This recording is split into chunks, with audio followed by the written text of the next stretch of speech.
علامہ شبلی نعمانی۔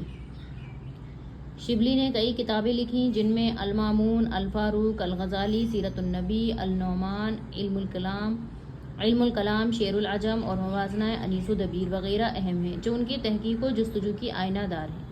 انہوں نے ایک اچھوتے انداز میں سوانح نگاری اور تنقید کی بنیاد رکھی۔ شبلی کی تصانیف شعر العجم اور موازنہ انیس و دبیر سے عملی اور نظریاتی تنقید کے میدان میں نئی نئی شاہراہیں کھل گئیں۔ شبلی کا طرز تحریر رنگین، پرکیف اور شگفتہ ہے۔ جمالیاتی ذوق کے باوجود ان کی تحریروں میں نفسیات کی بھول بھلیاں اور صنعت گری نہیں ملتی۔ اختصار و اعجاز اور سادگی پرکاری ان کے اسلوب کی اہم خصوصیات ہیں۔ خیالات کی سنجیدہ فضا کو سلیس جملوں کی ترتیب، الفاظ کی جھنکار اور صوتی تاثر سے رنگین بنا دیتے ہیں۔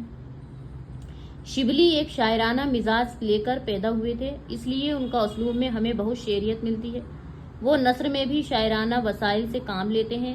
اس سلسلے میں وہ مناسب استعارات و کنایات، شاعرانہ الفاظ اور جملوں سے بڑی مدد لیتے ہیں۔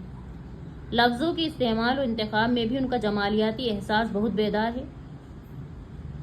تکرار الفاظ سے وہ آہنگ و موسیقی پیدا کرتے ہیں۔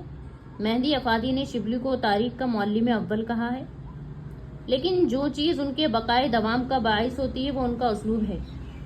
بقول احتشام حسین، ان کی زبان بڑی پرکیف اور رنگین ہوتی ہے۔